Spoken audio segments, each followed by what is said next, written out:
What if I told you that one of Hollywood's most glamorous women, the legendary Marlene Dietrich, once found herself hopelessly jealous of a fungus? That behind the glittering lights, the gowns, and the red carpets, she whispered in despair, "Why am I not mold?" Tonight, you'll hear the forbidden story of a secret romance. A romance so bizarre, so humiliating, that Dietrich tried to erase it from her memory forever. A world-famous actress chasing a man who barely noticed her. A genius scientist who stumbled through dinners, ignored her kisses, and yet held the key to saving millions of lives. There are lies, betrayals, shocking discoveries, and even a night where Marlene believed she had caught her lover in the arms of another woman, only to discover the truth was far stranger and far more devastating.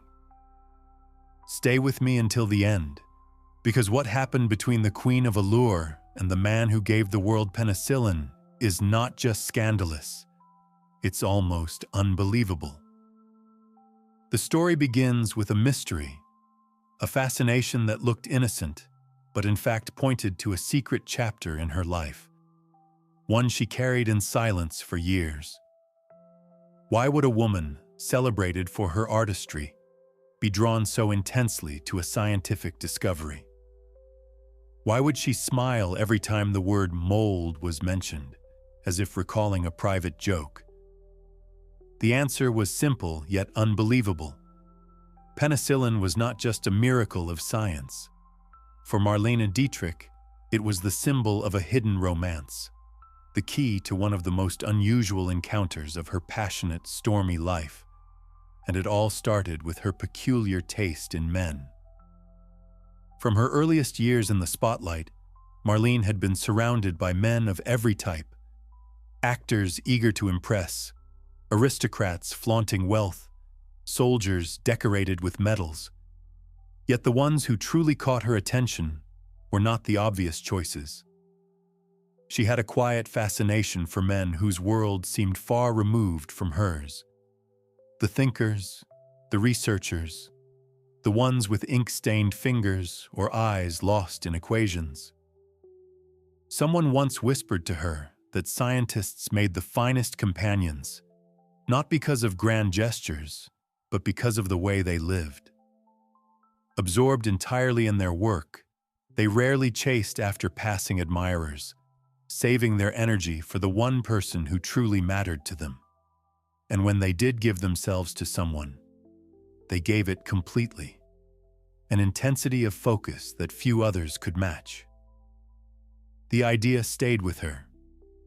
Over the years, she repeated it often, half playfully, half as if testing a truth. With Eric Maria Remarque, her confidant, her sometime lover, this theory became a familiar subject. The writer himself admitted that his own brother, a physicist, was perhaps the better man. Steadier, deeper, less prone to distraction. It amused Marlene, but it also confirmed what she already felt, that behind the calm exterior of scientific men might lie a passion stronger than any fleeting romance. So when she heard of Alexander Fleming, newly knighted, revered for discovering the healing power of mold, something stirred inside her. Was this the kind of man she had always imagined? Would he embody that concentrated devotion she admired, or reveal the flaw in her cherished belief? The answer waited in London, and Marlene was not the kind of woman to leave such mysteries unsolved. London, 1949. The city still bore the shadows of the war, yet within its theaters and studios, life pulsed with renewed energy. Marlene Dietrich had come to film Alfred Hitchcock's Stage Fright, moving through the damp streets with her usual elegance, a star who seemed untouched by rationing or gray skies. But while the cameras waited for her, something far more intriguing than a scene on set was being prepared behind the curtains of her private life. Her friends Misha and Elsa Spoliansky had devised a plan. Both adored Marlene and believed she needed someone who could challenge her restless heart. Their candidate was no actor, no dashing officer, but the quiet, world-renowned scientist Sir Alexander Fleming. He had been honored by the Queen herself, yet remained strangely solitary, a figure more comfortable in a laboratory than at a gala. The Spolianskis thought the contrast irresistible, and they knew Marlene well enough to sense her curiosity would ignite. Dr. Hindle, a physician known in London circles for his work against yellow fever, agreed to play the role of intermediary. It was he who would bring Fleming to dinner, while the Spolianskis made sure their celebrated guest of honor would be ready. There was, however, one condition. Marlene had to take charge of the meal. She protested at first, laughing that she was a poor cook. It was, of course, pure performance. Everyone close to her knew she was gifted in the kitchen, a woman who could turn ordinary dishes into something unforgettable. And yet she treated the task with unusual seriousness. For her, this was not just another dinner. It was an encounter with mystery itself. She cabled Remarque in New York, asking for advice on wine, aware that Fleming was rumored to love it. His reply arrived quickly, laced with playful warning not to rush matters once the lights dimmed. Marlene smiled at the note, but inside she felt the mounting tension of an actress preparing for the most critical role of all. The day of the dinner, she abandoned her filming schedule, claiming she was unwell, and threw herself into the kitchen. Hours passed as she carefully prepared goulash, coaxing the meat into tender perfection. For her, every stir of the pot carried weight. This was not just a meal, but the opening move in a game whose outcome she could not predict. And so, when the clock struck 8, Marlene stood ready, an actress, a hostess, and perhaps soon, a woman at the threshold of the strangest romance of her life. Would the great scientist live up to her fantasies, or dissolve them in a single evening? The doorbell was about to decide. The door opened at last, and there he was, Sir Alexander Fleming. He did not glide in like a polished socialite. Rather, he seemed almost uncomfortable in the glow of the chandelier, his posture stiff, his expression absent-minded, as if he had left half his thoughts behind in the laboratory. At his side, Dr. Hindle murmured a quick warning to Marlene. Under no circumstances should she mention penicillin, the very subject everyone associated with him. It was said to irritate him beyond measure. Marlene, usually radiant and effortless in any setting, felt her confidence falter. She sat at the table too quietly, her eyes lowered to the plate, trying to tame the nervous energy pulsing through her. The Spolianskis exchanged anxious glances, sensing the silence stretching too long. Fleming himself seemed detached, barely noticing the carefully prepared dishes before him. And then, unable to bear the tension any longer, Marlene struck first. Her words cut through the stillness with sudden brightness. "Please don't bore me with talk of movies. They're terribly dull."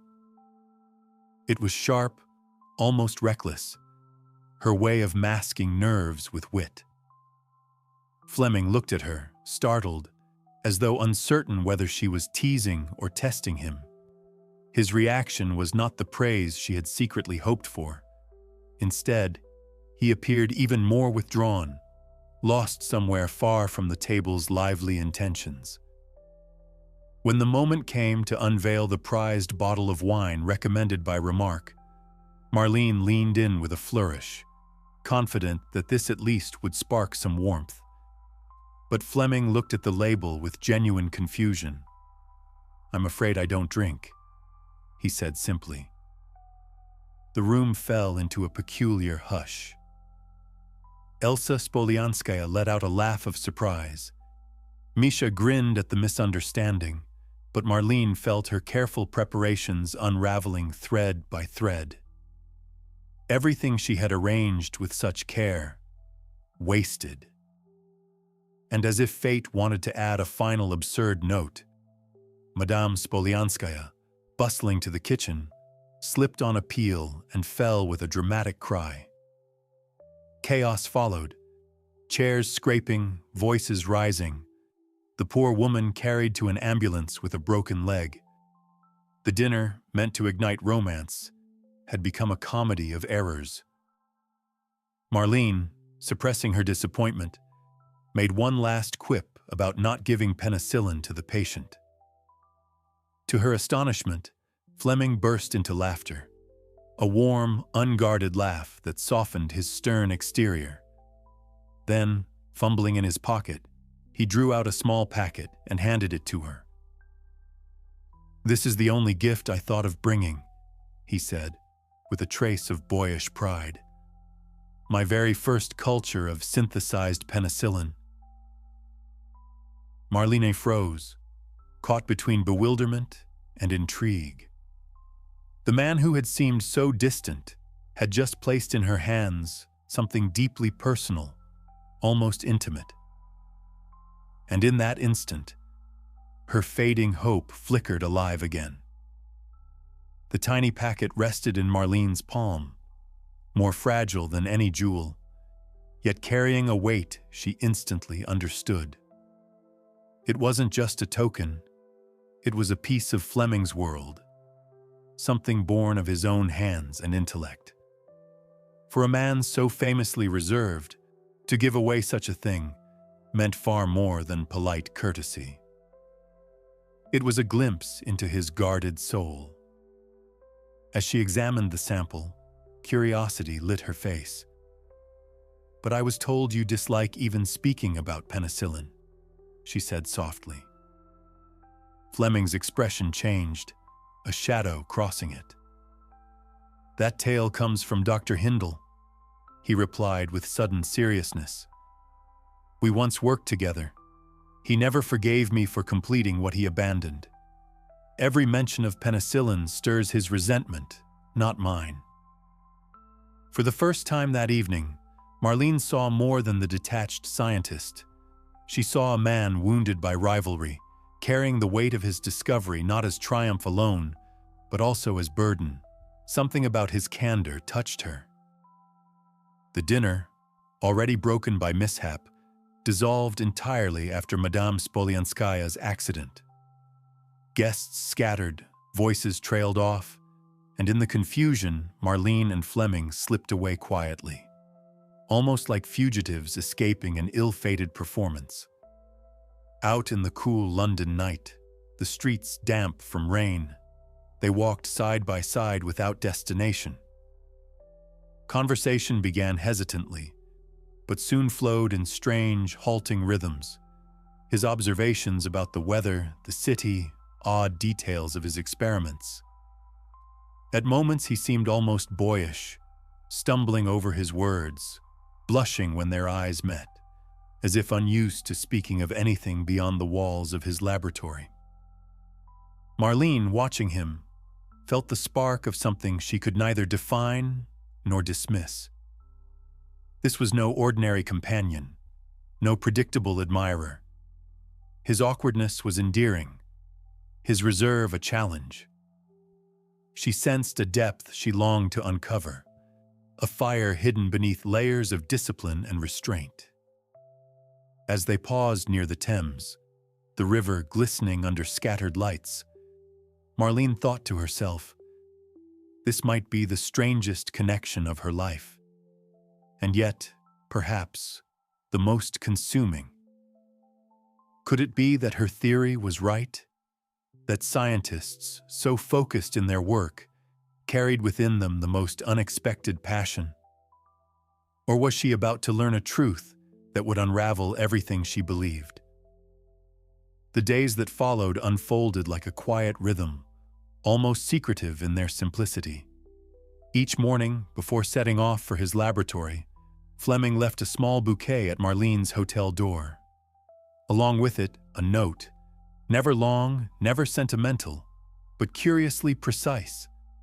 A comment on the weather, a clipped observation about a flower's structure, sometimes even a line about mold colonies, as if he couldn't help but slip back into science.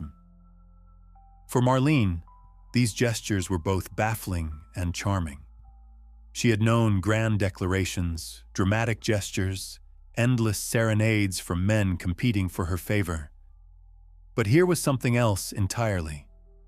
Restraint touched with sincerity, affection filtered through intellect. To understand him better, she began frequenting the British Library, reading whatever she could find about his research. She wanted to step into his world, to grasp the language of molecules and cultures that seemed to absorb his every waking thought. At night, they often walked along the Thames embankment. London's fog would curl around the street lamps, and Fleming, his face lit by the yellow glow, spoke with sudden animation whenever penicillin entered the conversation. His voice would rise, his eyes brighten, as though he were describing not a chemical compound, but a living, breathing muse. To Marlene, his passion for discovery seemed a form of devotion, and she began to wonder how much of that devotion he could redirect toward her. Finally, unwilling to leave everything to chance, she decided to close the distance herself. One evening, as they lingered by the river, she leaned toward him, deliberate, fearless. He hesitated only for a heartbeat before surrendering to her kiss. What followed was not explosive drama, but something deeper. A quiet ignition, like embers taking hold, promising warmth that might endure. From that moment on, she took it upon herself to reshape him. The outdated frock coat disappeared, replaced by suits she chose with a knowing eye. She brought him to ballet performances, coaxed him toward the richness of music and theater, even persuaded him once or twice to abandon his rigid schedule and steal a day for simple pleasures. He accepted her influence with surprising openness, like a man discovering an entirely new dimension of life he had long ignored. And yet, beneath her triumph, a question lingered. How far could she bend a man whose entire being was rooted in his work? What happens when one tries to refine, even recast, the very essence of a genius? At first, their bond seemed unshakable. Fleming, once stiff and distracted, now moved with more ease in her presence. But slowly, small cracks began to appear. He grew inconsistent, his attentions scattered. One evening, he promised to meet her at the cinema, only to vanish without explanation. Another time, she waited in her car outside the theater, the minutes stretching into hours, her heart turning with unease, until at last he phoned with a vague apology, arranging a new meeting that he would also fail to keep. For Marlene, this was unfamiliar territory. She was the one men pursued, the figure who drew admiration without effort. To sit waiting, uncertain, stung her pride in a way she had never known. Something in Fleming had shifted, and she struggled to name it. Her suspicions settled on a single possibility. Fleming had recently shown interest in a dancer from the Royal Ballet, praising her talent with unusual enthusiasm. It was more than polite admiration. There was a warmth in his tone that unsettled Marlene. Each missed appointment, each unexplained disappearance, seemed to trace back to the same shadow, the image of the ballerina. The thought gnawed at her. Could it be that, after all her effort to draw him into her world, she had simply prepared him for another woman to enjoy? The idea was intolerable. She, Marlene Dietrich, reduced to jealousy, a feeling she had always considered beneath her. But as his absences grew, so did her resolve. Whatever truth lay hidden, she would no longer endure it from a distance. One way or another, she would uncover what or who had captured his attention. And so, driven by both pain and determination, she prepared to confront the mystery herself. One evening, unable to bear the silence of another unanswered promise, Marlene decided to follow him. The trail led not to a theater or a hidden rendezvous, but to the quiet, sterile corridors of his laboratory. The building smelled faintly of chemicals, the echo of her heels swallowed by the emptiness as she moved cautiously through the hall. From behind a half-closed door, she heard his voice. It was urgent, almost feverish, unlike the calm reserve he usually carried in public. She pressed closer, her heart pounding, and through the narrow crack caught a glimpse of him. His jacket had been cast aside, his shirt partly unbuttoned, his hair unsettled as though he had been pacing in agitation. He stood turned toward the far end of the room, speaking in a tone so charged it felt intimate, even confessional. Her breath caught. This was it, the betrayal she had dreaded. She was certain the ballerina was there, hidden just beyond her view, receiving the words that once belonged to her. For a moment, Marlene nearly stepped back, ready to retreat with her dignity intact. And yet curiosity, sharper than pain, pushed her to see the woman who had stolen what she had worked so hard to awaken. She pushed the door wider. The sight that met her was both absurd and devastating. There was no rival in the room, no graceful dancer, no intruding beauty. Only Fleming, standing before a simple flask of penicillin, speaking to it with rapture, outlining its properties, imagining its potential, as if confessing his devotion to a beloved. His voice quivered with excitement. His hands moved in gestures that seemed almost tender. In that instant, everything became clear. The rival she had feared was not a woman of flesh and blood, but a creation of science. His passion, his absences, his distracted gaze, all of it had been given not to another lover, but to his discovery. A wave of bitterness surged through her. She whispered to herself, barely audible, "If only I were mold." Then, silently, she closed the door and walked away, her steps echoing like the final chords of a tragic melody. For Marlene Dietrich, the revelation was cruelly simple. His one true mistress was science itself. The words lingered in her mind like an echo. Why am I not mold? With them, the fragile hope she had clung to dissolved. There was no rival to outshine, no battle to win, only a devotion she could never replace. When filming for Stage Fright Wrapped, Marlene packed her gowns and scripts with mechanical precision. There were no dramatic farewells, no last attempts to rekindle what she now knew had never been hers to hold. She left London quietly, her pride intact, but her spirit bruised, carrying the silence of a woman defeated not by another heart, but by an idea larger than life. Just as she was preparing to depart her hotel, the bellboy handed her a parcel, small and neatly wrapped. The handwriting on the label made her pulse quicken. Inside was a pink box containing a sample of penicillin, the very culture that had marked the beginning of their acquaintance. A note lay beside it. "This is the best I can give you." She stared at it for a long moment, the irony biting deep. Had it been a rival's keepsake, she might have felt triumph in its possession. Instead, she held in her hands the very thing that had always stood between them. The symbol of his loyalty, his true passion, his only constant. The message was undeniable. She had lost, not to another woman's charms, but to the purity of discovery itself. and in that realization came a hollow clarity. Her romance had ended before it ever truly began, while his devotion to science, to the unseen miracles of mold, would continue unbroken. From across the ocean, Marlene found small ways to keep the connection alive.